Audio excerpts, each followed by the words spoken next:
वंदे उत्कल जननी आपण मानक समस्त को नायक सर यूट्यूब चैनल को स्वागत। आज एपिसोड 141 अध्याय रे आमे उत्कल गौरव मधुसूदन दास का विषय रे जानिबा, जहाँ को सारा विश्व मधु बारिस्टर भाव रे जानती। सेई मधुबाबुंकर जीवन गाथा एवं तांकर त्यागपूत जीवन ओडिशा को स्वतंत्र उत्कल प्रदेश गठन में तांकर भूमिका ए सबु विषय रे आसंतु आज एपिसोड रे जानिबा। उत्कल गौरव मधुसूदन दास, जहाँ को सारा ओडिशा कहीं सारा भारतवर्ष एपरिक सारा विश्व मधु बारिस्टर बा मधुबाबू भाव रे जानती, जे कि आम प्रत्येक ओडियांकर एक प्रातस्मरणीय शुद्ध उच्चारण होई रहिछंती। तांकर जन्म 1848 मसीहा एप्रिल मास 28 तारिख कटक सत्यभामापुर रे। तांकर पिता का नाम चौधरी रघुनाथ दास और माता का नाम पार्वती देवी। तांकर बाल्य नाम गोविंद वल्लभ दास। से ग्राम चाटशाली बाल्य शिक्षा आरंभ करी 1859 मसीह रेवेन्सा कॉलेजिएट स्कूल ले नाम लेखांती एवं 1864 मसीह सफलतार सहित से एंट्रांस आजिकाली जो गोटे मैट्रिकुलेशन परीक्षा ताको उत्तीर्ण हुअंती। 1868 रे आईए, 1870 रे बीए पास करी से उच्च शिक्षा पाई सुदूर कलिकता यात्रा करथिले। सेठारे से कलिकता विश्वविद्यालय इंग्रेजी रे एमए पास करथिले।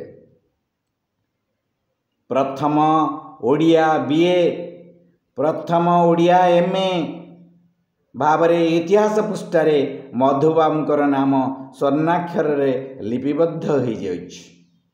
खाली सेतिक नुहे, से थिले ओडिया मानक मध्यरे प्रथम लॉ ग्रेजुएट एवं प्रथम ओडिया बारिस्टर। प्रथम ओडिया भावे से थिले सबुथिरे प्रथम, प्रथम बीए, प्रथम एमए, प्रथम एलएलबी बा आईन स्नातक, प्रथम बारिस्टर, प्रथम बिलात यात्री, प्रथम वकील, प्रथम मंत्री, प्रथम ओडिया जिला परिषदर बेसरकारी सदस्य एवं सर्वोपरि प्रथम ओडिया व्यक्ति जे कि मंत्री पदरु इस्तीफा देइथिले, मंत्री पदर वेतन सुविधा भोग को त्याग करने उपलक्षे। आजिर नूतन ओडिशा जहाँ अतीत उत्कल और कलिंग नाम सारा विश्व रे सुख्याति अर्जन करिथिला, ताहार वीरत्व, शौर्य, वीर्य, शिल्प कला, नैपुण्य, कुटीर शिल्प, तारकसी काम ओ ओडिशार नौ वाणिज्य पाई से सुख्याति अर्जन करिथिला। जहार मुख साक्षी भाव रे कोणार्कर सूर्य मंदिर,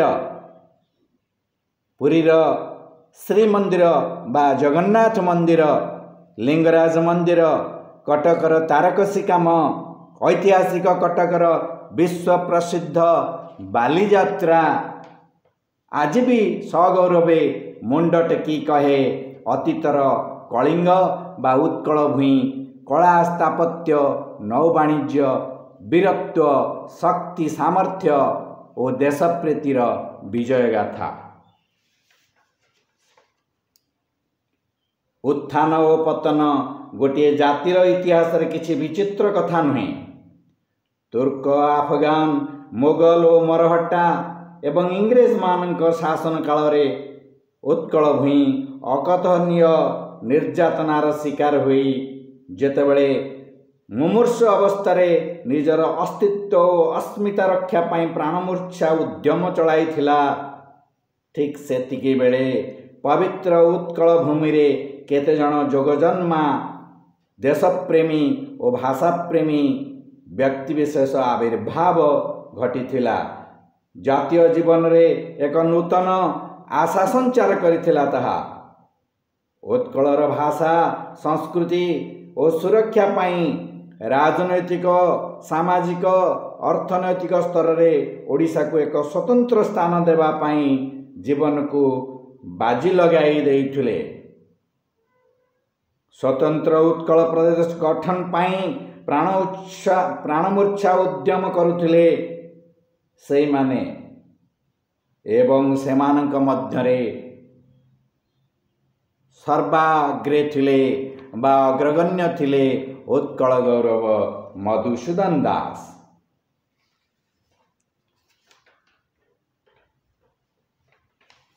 ହେଲେ ସମୟର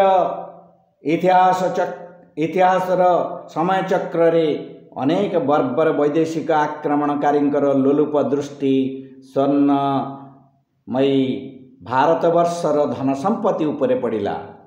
ଫଳରେ ଖ୍ରୀଷ୍ଟାବ୍ଦ 1206 ମସିହାରୁ ସୁଲତାନୀ ଶାସକ ଆକ୍ରମଣ ଠାରୁ ଆରମ୍ଭ କରି ତୁର୍କ ଆଫଗାନମାନେ ଭାରତ ଆକ୍ରମଣ କଲେ। କିନ୍ତୁ କଳିଙ୍ଗ ଦୀର୍ଘ 350 ବର୍ଷ ପର୍ଯ୍ୟନ୍ତ ଥିଲା ଅଜେୟ ଓ ଅପରାଜେୟ। ଚୋଡ଼ଗଙ୍ଗ ଦେବ, କପିଳେନ୍ଦ୍ର ଦେବ, ପୁରୁଷୋତ୍ତମ ଦେବ, ଲାଙ୍ଗୁଳା ନରସିଂହ ଦେବ ଇତ୍ୟାଦି ଗଜପତି ରାଜାମାନଙ୍କର ଦୁର୍ଦ୍ଦଶ ଏବଂ ଅପରାଜେୟ କଳିଙ୍ଗ ଥିଲା ଏକ ଗୌରବର ରାଜ୍ୟ। ସେ ପର୍ଯ୍ୟନ୍ତ ଥିଲା କଳିଙ୍ଗ ଏକ ସ୍ୱାଧୀନ ରାଜ୍ୟ। କଳିଙ୍ଗକୁ ଆକ୍ରମଣ କରିବା ପାଇଁ କୌଣସି ବୈଦେଶିକ ଶକ୍ତି ସାହସ କରୁନଥିଲେ। ଗଜପତି ରାଜାମାନେ ଥିଲେ ଯଥାର୍ଥରେ ଅନେକ ବିଶେଷଣର ଯୋଗ୍ୟ ଅଧିପତିଗଣ। ସେମାନଙ୍କର ନାମ ପୂର୍ବରୁ ଶୁଣିବାକୁ ମିଳେ ବିରାଧି ବୀରବର ନବକୋଟି କର୍ଣ୍ଣାଟ କଳବର୍ଗେଶ୍ୱର ମହାପ୍ରତାପୀ ଗଜପତି ମହାରାଜା। ଏ ହେଉଛି ଉତ୍କଳର ଶୌର୍ଯ୍ୟ, ବୀର୍ଯ୍ୟ, ବୀରତ୍ୱର ଗାଥା। ମାତ୍ର ଦୁଃଖ ଓ ପରିତାପର ବିଷୟ, ସେହି ଅଜୟ ଅପରାଜୟ ସ୍ୱାଧୀନ କଳିଙ୍ଗ ରାଜ୍ୟ ବା ଉତ୍କଳ, ଆଜିର ଓଡ଼ିଶା 1568 ଖ୍ରୀଷ୍ଟାବ୍ଦରେ ସୁଲତାନୀ ଶାସକ ସୁଲେମାନ କରାନୀଙ୍କ ଦ୍ୱାରା ଶେଷ ସ୍ୱାଧୀନ ହିନ୍ଦୁ ସାମ୍ରାଜ୍ୟ ନିଜର ସ୍ୱାଧୀନତା ହରାଇ ବସିଲା। ସ୍ୱାଧୀନ ଓଡ଼ିଶାର 3 ଦିଗରୁ ପଶ୍ଚିମରେ, ଉତ୍ତରରେ ଓ ଦକ୍ଷିଣରେ ଓଡ଼ିଶାର କିଛି କିଛି ଅଞ୍ଚଳ ବିଦେଶୀ ଶାସନାଧୀନ ହେବାକୁ ଲାଗିଲା। ଓଡ଼ିଶା ତା'ର ସାଂସ୍କୃତିକ ଐକ୍ୟ ଏବଂ ଅଖଣ୍ଡତା ହରାଇ ବିଭିନ୍ନ ବିଭାଜନର ଶିକାର ହେବାକୁ ଲାଗିଲା। ପଞ୍ଚଦଶ ଶତାବ୍ଦୀରେ ଗୋଲକୁଣ୍ଡା ଶାସକମାନେ ଓଡ଼ିଶାର ଗଞ୍ଜାମ ଅଞ୍ଚଳ ଅଧିକାର କରିନେଲେ। ସପ୍ତଦଶ ଶତାବ୍ଦୀରେ ମୋଗଲମାନେ ଏବଂ ଅଷ୍ଟାଦଶ ଶତାବ୍ଦୀରେ ମରହଟ୍ଟାମାନେ ପଶ୍ଚିମ ଏବଂ ମଧ୍ୟ ଓଡ଼ିଶାକୁ ଅଧିକାର କରିନେଲେ। ଶେଷରେ 1803 ମସିହାରେ ଶେଷ ସ୍ୱାଧୀନ ରାଜା ମୁକୁନ୍ଦ ଦେବ, ଯିଏକି ନାବାଳକ ଥିଲେ, ସେହି ନାବାଳକ କାରଣ ଦର୍ଶାଇ ଇଂରେଜମାନେ ଓଡ଼ିଶା ଆକ୍ରମଣ କଲେ ଏବଂ ଓଡ଼ିଶାକୁ ଅଧିକାର କରିନେଲେ। ମୁକୁନ୍ଦ ଦେବଙ୍କୁ ଇଂରେଜମାନଙ୍କର ଆକ୍ରମଣ କବଳରୁ ରକ୍ଷା କରିବା ପାଇଁ ଜୟକୃଷ୍ଣ ଗୋସ୍ୱାମୀ ବା ଜୟୀ ରାଜଗୁରୁ ଇଂରେଜମାନଙ୍କୁ ଅତର୍କିତ ଆକ୍ରମଣ କରି ତାଙ୍କର ନିଦ ହଜେଇ ଦେଇଥିଲେ ଓ ସେମାନଙ୍କ ମଧ୍ୟରେ ଏକ ଆତଙ୍କ ଖେଳାଇ ଦେଇଥିଲେ। ଶେଷରେ କିଛି ବିଶ୍ୱାସଘାତକଙ୍କର ସାହାଯ୍ୟ ନେଇ ଇଂରେଜ ସରକାର ଜୟୀ ରାଜଗୁରୁଙ୍କୁ ବନ୍ଦୀ କଲେ ଏବଂ ଅତି ନିର୍ମମ ଭାବରେ ବରଗଛର 2ଟି ଡାଳକୁ ଓହରାଇ ଆଣି ଜୟୀ ରାଜଗୁରୁଙ୍କୁ 2 ଗୋଡ଼କୁ ବରଗଛର ଓହଳା ଯାଇଥିବା 2 ଡାଳରେ ବାନ୍ଧି ଦେଇ ହଠାତ୍ ଛାଡ଼ିଦେବା ଫଳରେ ଜୟୀ ରାଜଗୁରୁଙ୍କର ଶରୀର 2 ଫାଳ ହୋଇଯାଇଥିଲା। ଏହିଭଳି ନୃଶଂସ ଭାବରେ ହତ୍ୟା କରାଯାଇଥିଲା ଜୟୀ ରାଜଗୁରୁଙ୍କୁ। ଆଜି ମଧ୍ୟ ମିଦନାପୁରର ସେହି ଫାଶିଦିଆ ବରଗଛ ଜୟୀ ରାଜଗୁରୁଙ୍କର ଲୋମହର୍ଷଣକାରୀ ବୀରତ୍ୱର ଗାଥା ବହନ କରେ। ଏହାର ପ୍ରତିବାଦରେ 1817 ମାର୍ଚ୍ଚ 29 ତାରିଖରେ ଖୋର୍ଦ୍ଧାର ବୀର ପାଇକମାନେ ବିଦ୍ରୋହ ଆରମ୍ଭ କଲେ। जहा थिला भारतवर्षर प्रथम स्वाधीनता विप्लव, जहा आरंभ होइथिला एही पवित्र उत्कल भूइरु बा ओडिशा माटीरु। परे 1857 मसीहारे सिपाही विद्रोह होइथिला, जहाको ऐतिहासिक माने भूलवशत भारतर प्रथम स्वाधीनता बोली घोषणा करती। मात्र ओडिशा थिला विप्लव सृष्टि करिबारे सारा भारतवर्ष रे प्रथम राज्य, जहाँ 1817 मसीहार पाइक विद्रोह बयान करे। वीर प्रसविनी ए ओडिशा माटी ऐर खारबलंक ठारू आरंभ करी कपिलेन्द्र देव, चोडगंग देव, पुरुषोत्तम देव, लांगुला नरसिंह देव, बक्सी जगबंधु, जयराजगुरु, वीर सुरेन्द्र साय, माधव दलबेहेरा, लक्ष्मण नायक प्रभृति अगणित वीर पुरुष मानकर शक्ति, सामर्थ्य, शौर्य, वीर्य, वीरत्व और देशप्रीतिर उज्ज्वल स्मारकी होई रहिछि और आज मध्य ओडिया मानक धमनी रे वीरत्वर रक्त प्रवाहित कर चलिछि। एठारे यह कहबाकू प्रासंगिक मन करुछि जे भारतर मुक्ति संग्राम रे ओडिशा पथ प्रदर्शकर भूमिका ग्रहण करिछि। 1885 मसीहारे सारा भारत रे इंग्रेज मानकर विरुद्ध रे स्वर उत्तोलन करिवा पई भारतीय जातीय कांग्रेस गठन करा जायतिला। मात्र यार 3 वर्ष पूर्व अर्थात 1882 मसीहारे ओडिशा रे उत्कल सभा नामक एक संगठन उत्कल गौरव मधुसूदन दास नेतृत्व रे गठन करा जायतिला। उत्कल सभा संगठन लक्ष्य थिला ओडिशार विच्छिन्नांचल को एकत्रित करी समस्त ओडिया भाषा भाषी अंचल को नहीं भाषा भित्तिक स्वतंत्र उत्कल प्रदेश गठन। कारण सेतेबेले किछि बंगीय युवक यथा कांति कुमार भट्टाचार्य, निखिल बरन सेनगुप्तଙ୍କ प्ररोचनारे प्रचार करा जाउथिला कि ओडिया एकटा स्वतंत्र भाषा नय और ओडिशा एकटा स्वतंत्र प्रदेश नय। यार दृढ़ विरोध करथिले उत्कल गौरव मधुसूदन दास।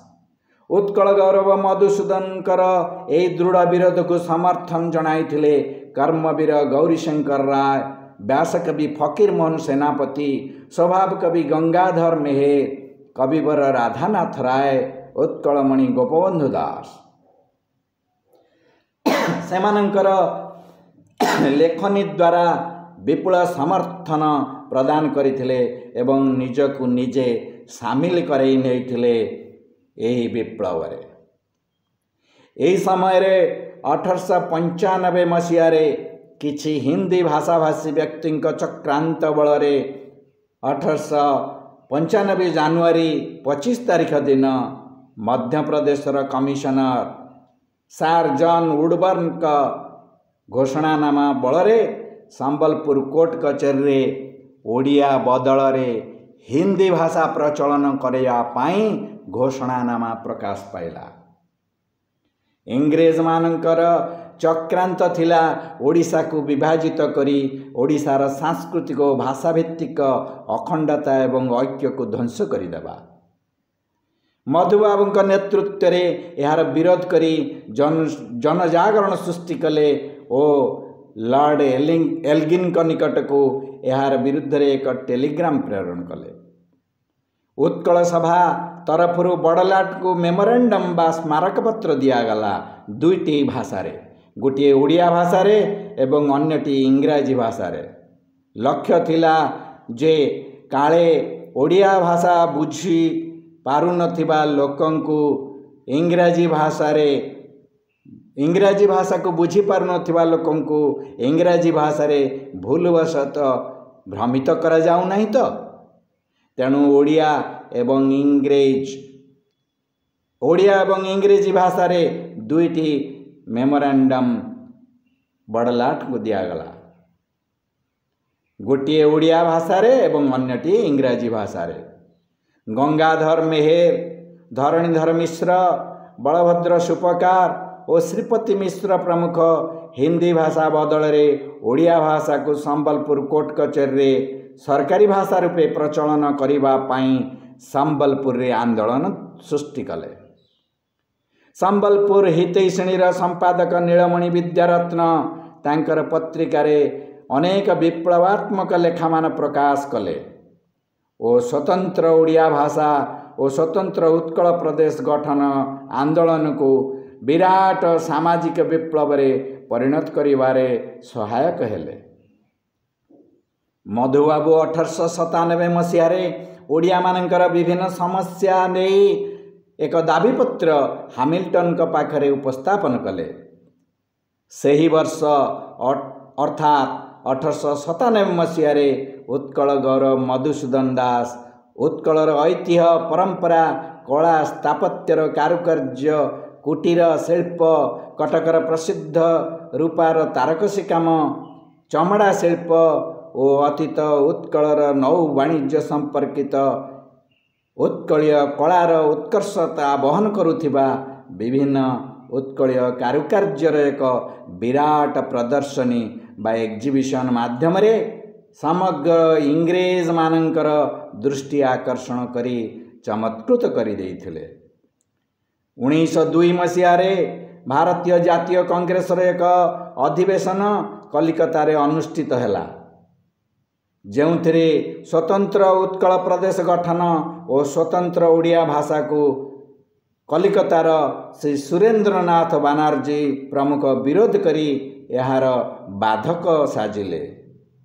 ପ୍ରତିବାଦରେ ମଧୁବାବୁ 1902 ମସିହାରେ ଭାରତୀୟ ଜାତୀୟ କଂଗ୍ରେସରୁ ଇସ୍ତଫା ପ୍ରଦାନ କଲେ ଓ 1903 ମସିହାରେ କଟକର ଇଦଗାହ ପଡ଼ିଆରେ ଉତ୍କଳ ସମ୍ମିଳନୀର ଆୟୋଜନ କଲେ। ଉତ୍କଳ ସମ୍ମିଳନୀ ମାଧ୍ୟମରେ ସେ ଗାଇ ଚାଲିଲେ ଉଦାତ୍ତ କଣ୍ଠରେ, ଉଠରେ ଉଠରେ ଉତ୍କଳ ସନ୍ତାନ ଉଠିବୁ ତୁ କେତେ ଦିନେ, ପୂର୍ବ ଗୌରବ ପୂର୍ବ ମହିମା ପଡ଼ୁ ନାହିଁ କିରେ ମନେ। ଉତ୍କଳୀୟ ଜାଗୃତିର ମହାମନ୍ତ୍ର ତୋ ପୂର୍ବ ପୁରୁଷେ ଜୟ କରିଥିଲେ ଗଙ୍ଗା ଠାରୁ ଗୋଦାବରୀ, ତାଙ୍କରି ଔରସେ ଜାତ ହୋଇ ତୁହି କେଉଁ ଗୁଣେ ତାଙ୍କୁ ସରି। ଜାତୀୟତାର ଉଦ୍ବୋଧନରେ ମନ ପ୍ରାଣରେ ଭରି ଦେଇଥିଲେ ପ୍ରଚଣ୍ଡ ଜାତୀୟତାର ମହାନ ବାଣୀ ଓ ସ୍ୱାର୍ଥ ତ୍ୟାଗର ମହାମନ୍ତ୍ର। ଜାତି ପ୍ରେମ ବହ୍ନି ପ୍ରଜ୍ୱଳିତ କର, ସ୍ୱାର୍ଥକୁ ଦିଅ ଆହୁତି, ସ୍ୱାର୍ଥ ମେଧ ଯଜ୍ଞେ ଚାରିଆଡ଼େ ନାଚ, ଛାତିକୁ ମିଶାଇ ଛାତି। ତାଙ୍କ ଦ୍ୱାରା ରଚିତ ଜାତି ଇତିହାସ ତୁପରା ବଲାଉ ଉତ୍କଳ ସନ୍ତାନ ଜ୍ଞାନୀର ଉକ୍ତି ଜାତୀୟ ଗୀତିକା ପ୍ରମୁଖ ଜାତି ପ୍ରେମର ସଂକେତ ବହନ କରେ। 1903ର ଉତ୍କଳ ସମ୍ମିଳନୀର ଓଡ଼ିଆ ଭାଷାଭାଷୀ ବିଚ୍ଛିନ୍ନାଞ୍ଚଳଙ୍କୁ ନେଇ ସ୍ୱତନ୍ତ୍ର ଉତ୍କଳ ପ୍ରଦେଶ ଗଠନର ଦାବିପତ୍ରକୁ ବିଚାର କରି ବିଚ୍ଛିନ୍ନ ଉତ୍କଳ ପ୍ରଦେଶର ଏକତ୍ରୀକରଣ ସମ୍ପର୍କିତ ଘୋଷଣାର ସବୁଜ ସଂକେତ ଲର୍ଡ଼ କର୍ଜନ ପ୍ରଦାନ କଲେ। ଏହା ମଧୁବାବୁଙ୍କୁ ଅଧିକ ପ୍ରେରଣା ଓ ଉତ୍ସାହ ପ୍ରଦାନ କରିବାରେ ସହାୟକ ହେଲା। ସେହି ବର୍ଷଠାରୁ ମଧୁବାବୁ ପ୍ରାଣପଣେ ଉଦ୍ୟମ କରି ଚାଲିଲେ କିପରି ଓଡ଼ିଶା ଏକ ସ୍ୱତନ୍ତ୍ର ଉତ୍କଳ ପ୍ରଦେଶ ଗଠନ ହେବ। ଫଳରେ 1905ରେ ସମ୍ବଲପୁର ସୁନ୍ଦରଗଡ଼ ବଣାଇ ଅଞ୍ଚଳର କିଛି ଅଂଶ ଉତ୍କଳର ଏକ ଅବିଚ୍ଛେଦ୍ୟ ଅଙ୍ଗ ପାଲଟିଗଲା। ମାତ୍ର ମୁଷ୍ଟିମେୟ ଚକ୍ରାନ୍ତକାରୀଙ୍କର ଚକ୍ରାନ୍ତ ଏବଂ ଷଡ଼ଯନ୍ତ୍ର ଫଳରେ ଗଞ୍ଜାମ ଓ ବିଶାଖାପାଟଣା ଉତ୍କଳ ସହିତ ସାମିଲ ହୋଇପାରିଲା ନାହିଁ। ମଧୁବାବୁ ରୟାଲ କମିଶନଙ୍କ ପାଖରେ ଏହି ଷଡ଼ଯନ୍ତ୍ରର ପ୍ରତିବାଦ ଜଣାଇଲେ। 1907ରେ ମଧୁବାବୁ ଭାରତ ସଚିବ ମର୍ଲେଙ୍କୁ ଭେଟି ଏହା ବିରୁଦ୍ଧରେ ଦାବିପତ୍ର ପ୍ରଦାନ କଲେ। ଇଂଲଣ୍ଡର ପାର୍ଲାମେଣ୍ଟରେ ଉଭୟ ହାଉସ୍ ଅଫ୍ ଲର୍ଡସରେ ଲର୍ଡ଼ କର୍ଜନ ଓ ହାଉସ୍ ଅଫ୍ କମନ୍ସରେ ମାର୍କୋଲ୍ଡ ସ୍କଟ୍ ଉତ୍କଳ ସ୍ୱତନ୍ତ୍ର ପ୍ରଦେଶ ଗଠନର ଦାବିପତ୍ର ଉତ୍ଥାପନ କଲେ। 1912ରେ ସ୍ୱତନ୍ତ୍ର ଉତ୍କଳ ପ୍ରଦେଶର बिहार उत्कल प्रदेश गठन प्रतिवाद रे बिहार ओडिशा लेजिस्लेटिव काउंसिल रु मधुबाबू इस्तीफा देदेले और 1917 मॉन्टेगू चेम्सफोर्ड निकट रे पुनश्च स्वतंत्र उत्कल प्रदेश गठन दाबीपत्र प्रदान कले।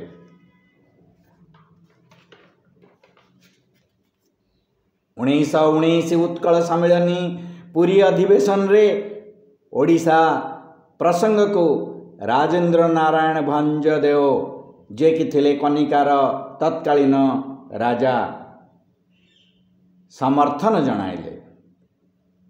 ओडिशा को एकत्रित करी स्वतंत्र प्रदेश गठन करिबा पई तांकर दृढ़ समर्थन फलरे 1923 रे माड्रास लेजिस्लेटिव काउंसिल रे विश्वनाथ कर एवं बिहार लेजिस्लेटिव काउंसिल रे शशिभूषण रथ समर्थन जनाइले। स्वतंत्र उत्कल प्रदेश गठन पई चारिआडे वार्ता खेलीगला। यही समय रे साइमन कमिशन भारतवर्ष भ्रमण करी विभिन्न राजनैतिक नेता माननकु भेटी मतामत संग्रह करुथिले। इंग्रेज सरकार को तांकर रिपोर्ट प्रदान करने को से आसीथिले। भारतवर्ष जनसाधारण सहित मिसी भारतर अंतर कथा को इंग्रेज सरकार को जणाइबे। तेणु से 1928 मसीह भारत आगमन करथिले। गांधीजी नेतृत्व में भारतीय जातीय कांग्रेस साइमन कमिशन को विरोध कला। Go back Simon commission, go back यही नारा देले। भारतीय जातीय कांग्रेस रे नारा रे व्यथित हो पड़िले साइमन कमिशन। मात्र अति चतुर मधुबाबू साइमन कमिशन को उत्कल सम्मेलनी तरफ स्वागत जनाइले, कारण से भल भावे जानिथिले जे साइमन कमिशन का रिपोर्ट उपरे सांविधानिक निष्पत्ति ग्रहण करने सुनिश्चित। 1928 रे बाउंड्री कमिटी ओडिशा को आसीथिले और मधुबाबू उत्कल सम्मेलनी तरफ उपयुक्त जुक्ति दर्शाई स्वतंत्र उत्कल प्रदेश गठन प्रासंगिकता को हृदबोध कराइथिले। 1930 में 27 तारीख रे साइमन कमिशन रिपोर्ट प्रकाश पाइला, जोंथिरे स्वतंत्र उत्कल प्रदेश गठनर सबुज संकेत परिदुष्ट हैला। 1931 रे बिहार सिंहभूम अंचल एवं जामशेदपुर अंचल मिश्रण पई चेष्टा चलाइथिले मधुबाबू, कारण सेठारे थिबा जामशेदपुर टाटा इस्पात कारखाना ओडिशा सह मिसीगले ओडिशार आर्थिक उन्नति घटिबो एवं बिहार एवं जामशेदपुर अंचल रे बसवास करुथिबा ओडिया माने उपकृत हेबे, सेमानकर आर्थिक उन्नति घटिबो। ओडिशार केतक विच्छिन्न अंचल को मिश्रण करी स्वतंत्र उत्कल प्रदेश गठन निमंते गढ़ा जाइथिबा ओर्डिनल सीमा कमिटी रिपोर्ट प्रकाश पाइला। दुख परितापर विषय यही सीमा कमिटी रिपोर्ट रे पारलाखेमुंडी, जयपुर प्रभृति केतक पश्चिमांचल अंचल ओडिशा सह मिश्रण रु बाद पड़िथिला। यह मधुबाबू को और समस्त स्वाभिमानी ओडिया को गभीर आघात देला।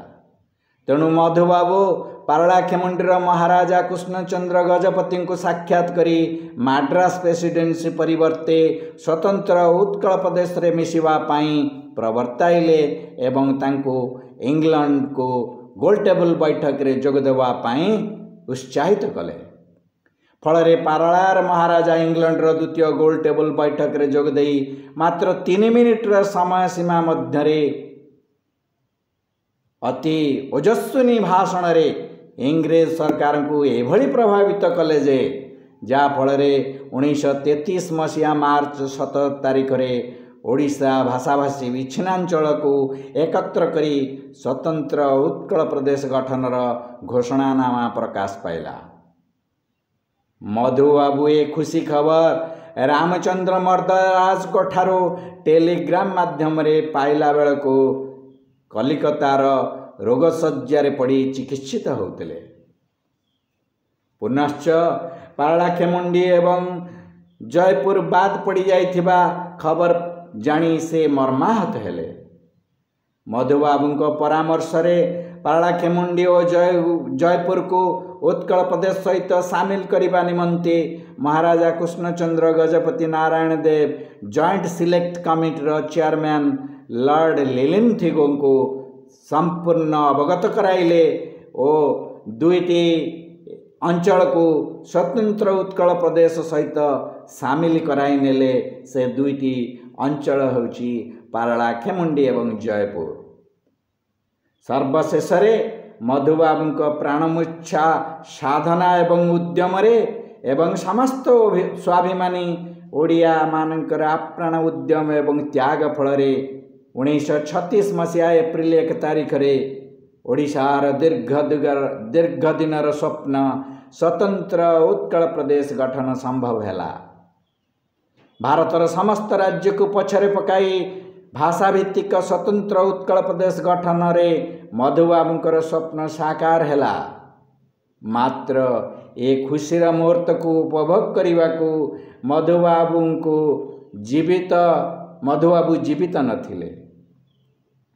तांकर मर शरीर 1934 मसीहा फेब्रुआरी 4 तारिख यह ध्याम त्याग करी सती चौरार श्मशान भूमि रे भस्म रे परिणत हो जाइतिला, जेउठी तांकर पण जेजीमा उषा देईंकर तांक स्वामी सुदर्शनंक मृत्यु परे सती हेबा उद्देश्य रे सती चौरा स्थापित करा जाइतिला। सही सती चौरा मूल विलीन होईगला मधुबाबूंकर मर शरीर भस्म। मात्र मधुबाबू को स्मरण करने पाई आज सगौरव मुंड टेकी ठिया होईछि कटक सहर रे मधुसूदन लॉ कॉलेज, शैलबाला महिला महाविद्यालय, जहाँकि ओडिशार प्रथम महिला महाविद्यालय भाव में सुख्याति अर्जन करिछि। खाली सेतिक नुहे, तांकर वंशरे तांक सान भाई गोपाल वल्लभ दास का नाम रे जीसी कॉलेज रामचंद्रपुर बरी, जीसी कॉलेज आठगढ़, झियारी रमादेवी नाम रे भुवनेश्वर रे रमादेवी महिला महाविद्यालय, जहाँ परवर्ती समय 2015 मसीह रमादेवी महिला विश्वविद्यालय भाव में मुंड टेकी राजधानी रे छिड़ा होइछि। कला विज्ञान वाणिज्य आईन शिक्षानुष्ठान मान गठन करी ओडिशार विभिन्न अंचल रे शिक्षार प्रसार करिबा पई सते जेमती मधुबाबूंकर परिवार जन्म नेइथिले। आज भारतवर्षर प्रथम नागरिक भारतर राष्ट्रपति श्रीमती द्रौपदी मुर्मू, जे कि एकदा रमादेवी महिला महाविद्यालय छात्री थिले, से आमर गर्व से रमादेवी महिला महाविद्यालय उत्तीर्ण होइछन्ति। जे पर्यंत ए ओडिया जाति उत्कल प्रदेश जहाँ वर्तमान ओडिशा नाम रे नामित इतिहास पृष्ठारे बंची रही से पर्यंत स्वतंत्र उत्कल प्रदेश गठनर आद्य जन्मदाता कुलवृद्ध मधुसूदन उत्कल गौरव मधुसूदन दास प्रत्येक ओडियांकर हृदय रे जातीयता एवं देशप्रीतिर त्यागपूत अमर आत्मा होई बंची रही। शेषरे मधुबाबूंकर सेई उदात्त कंठरे रचित होइतिबा कविता को पाठ करी आजिर मधुबाबूंको उपरे जो आलोचना तार समाप्त करने को जाउछि। उठरे उठरे उत्कल संतान उठिबु तु केते दिने, पूर्व गौरव पूर्व महिमा पड़िब कि केबे मने। तो पूर्व पुरुष जय करिथिले गंगा ठारू गोदावरी तांकरी और से जन्म होई तुही केउ गुणे तांकु सरी जाति प्रेम बन्ही प्रज्वलित कर स्वार्थ को दिय आहुति स्वार्थ मेध यज्ञे चारिआडे नाच छाती को मिसाई छाती